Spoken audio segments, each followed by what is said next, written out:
If you forget to desync and you have yours go off while people are playing, congrats, you might lose your venue due to a DQ. This is pretty much what we're going to be seeing out of these two. Actually, nope, never mind. It's literally just a control issue. Still plays right into what I was going at, though.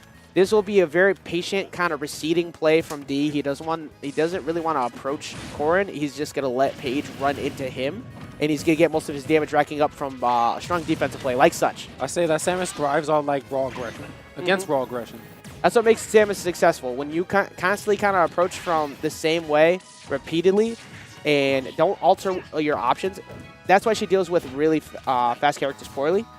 That's just from what I've seen. I'm not sure what people such as Icy Mist have said about that, but D plays a very specific way, and it works very well for him. Okay, that was a good trap right there. He did bomb forward smash, and there was not much he could have done. Okay, we got combos. Yeah, that was a strong DI mix-up as well. You don't really know what to do with that. It just drops down at the proper space to be able to get that back air on the up B.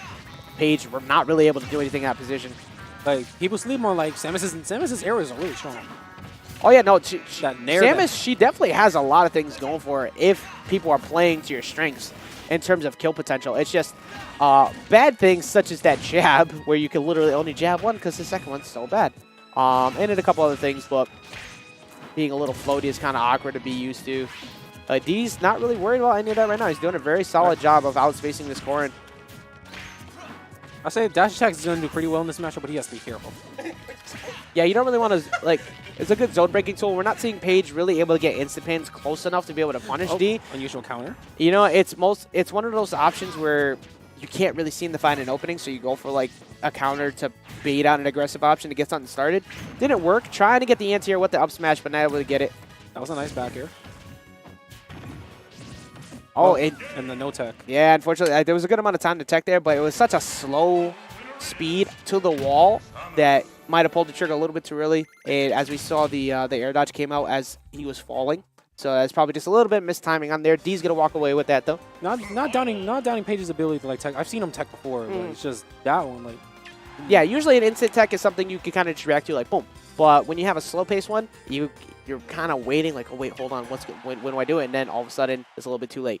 So hopefully, again, Paige can put that in the back pocket. I kind of heavily disagree with this pick here to FD because that just plays extremely to Samus' strengths.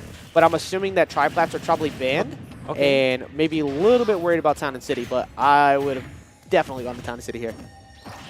I say, if he banned Battlefield, I'd say, like, because, I mean, like, Samus can get some up air extensions with on Corrin. Actually, you know what? Yeah, Town and City does work decently well for some. Oh, hi. Hello. Oh, hello. Hey, so we are, our neutral game is amazing. Hey, there we go. All right. Cool. So we're actually at a dead even game here. Okay. So as I was talking about the stage pick, Paige has been able to do quite a bit more on here. So maybe it's just a comfort thing. Sometimes you just need to go where you're naturally comfortable, and it'll work out for you regardless of a matchup experience or the way that is positive for a matchup. Good stall from D here, not going it a little bit too early, trying to avoid these F smashes. I mean, there's not much Paige could have done right there. You're not invincible until you actually grab that ledge with your hands. Yeah, Paige really kicking up a notch here by comparison to the first game, so definitely that's good. Really kind of throwing away what I said before about the Town and City thing. This FD pick is actually working really well and gets the first stock. No, here's the fun part. Samus sometimes struggles to land. Yeah, now Samus actually has to approach as well. Now, D can't really play as patient and defensive. He still has 4 minutes to run on the clock, but this works extremely well for Paige because D has to approach. Oh, that was pretty good right there. Up air until screw attack.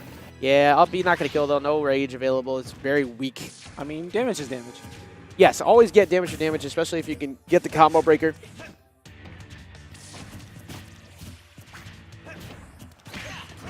Right. Paige getting another instant pin, and Paige looking very, very confident so far in the way that he's playing right now. D really hasn't been able to figure him out so far in this game, too. Only gets in. That's a great way to get it going, but coast to coast a little bit too far. Can't get the down B. The shot to be able to get the kill. But F tilt at the ledge is, and only taking 39%, so not too bad. I'm very much liking the way that Paige is kind of adapting to this second game, though. You know, the first game, a little bit confusing. Might it just be matchup inexperience? Definitely looking much better so far. Ooh, the up smash not being so good. D trying to find his landing here. Paige is kind of outspacing, just playing back, waiting for proper opportunities to punish. Gets the throw.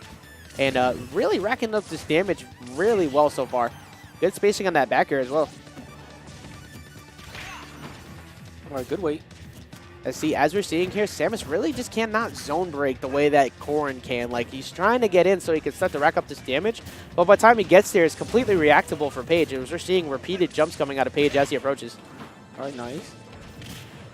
All right, there you go. We got combos. Yeah, finally gets the... Okay. There we go. They finally gives him an opportunity to start racking some damage up here. Oh, I believe he tried to do a back air, but that kick was being out. Okay, you dead. That is ill-advised in every time, but D's going to end up taking a hard punish there off the stun into the bite. So strong, and there was no DI in the world that was going to save him there. So we're going to be going into Game 3. I'm assuming we're probably going to be seeing a swap. That's just my guess, probably to the mark. And D actually asking, like, do you plan to switch right now? All right, he bans Lilat. I heard the Lilat ban. I'm surrounded by children. Okay, he goes with the Koga walking over and making sure he does his best impersonation of the Fortnite dance. And like I said, definitely was going to be swapping into the Marth there. That second game, not looking pretty for the Samus. And now he's going to be able to go toe-to-toe with the Sword Fighter up close. A little ill-advised on that dash check there. Not exactly the best approach tool. You definitely want to constantly insta-pin. And still, though, Paige looked very solid in that last game. Let's see how he can adjust to these Marth. All right, nice forward air. Like everybody just with the bravest soul in the world constantly jumping in on these charged neutral bees, except Paige that time was able to walk away from it. All right, even in the game, back up. Oh, and counters directly in front. It has so much time. You don't have to really worry about it. You can stall past that. And getting a lot of frame chop options in favor of Paige. That's not going to break any shields. Got plenty of shields still to go. Good up smash. Not going to kill, but... Okay. I snap.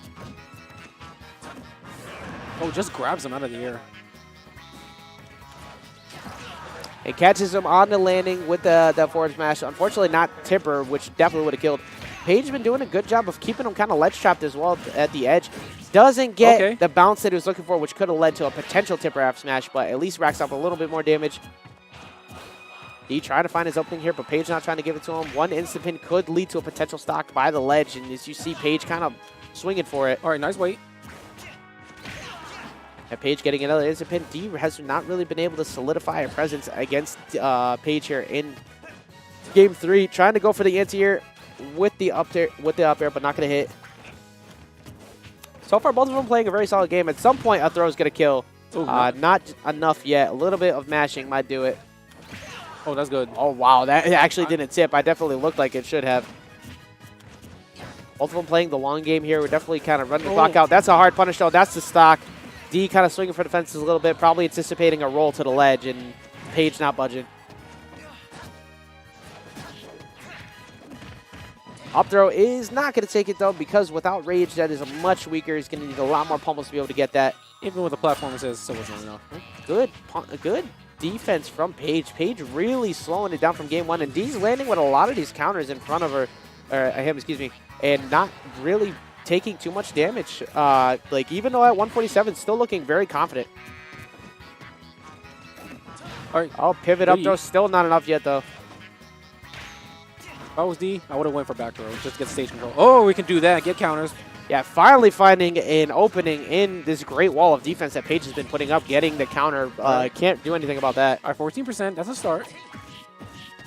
Oh, okay, I like it. Opting to just go for jab reset. And almost had the right call, just pulled a little bit early on the up smash. Would have been a nice amount of damage on the air dodge. Paige again catching these landings a lot with this, with the instant pin. Been working really well so far. Definitely a very strong game this early into the bracket as well. Like, this is not something I anticipated to see so early. He did another jump in. It was out of range. All right, nice down throw. Yeah, Paige, once again, just really adapting heavily to D's patient playstyle, just kind of defeating him at every route that he's been taking so far. D trying to find an opportunity to get in, but this is Rage Marth, so near the ledge, a tipper with the wrong DI or an F smash can still kill. All right, nice back air forward air. Oh, no. Oh, Oh, no, smart. Throwing out the neutral B to back off D so he wouldn't be able to get the counter. Oh, we got one. But gets the edge of the shield breaker and opts to go for forward smash Oh, no. instead, and that's still going to kill. That is risky if you don't space it like he did, because if you use neutral B, it's much stronger.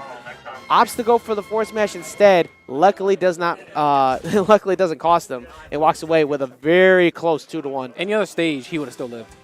But If it was on the left side, wouldn't have died. That's why you hop. But then again, we say that. If you're on the left side, you would have jumped to the other side and then used neutral B or F smash shield. It's never want to have that walk away from you when you have a shield break like that. Apparently, I got a match, so I'm gonna head out. Go ahead and play your match. Very impressive though from Paige. I'm very much very excited to see the future of that play, adapting very well to the defensive play style that is D. And I have what was it again? What Typhon sitting next to me. Moving. How you doing today? Doing so well. I got smacked down with my. Well, my you controller get. beam. Well, that's what happens when you repeatedly land on top of people with down B and down air. You got to be very careful with those type of situations because it leads to free punishes. Definitely focus on playing a little bit slower because that's the type of stuff that will allow people to just rack Take up damage advantage. and take advantage. But it's I okay. tried. It's a true combo. When you're a caster, you're actually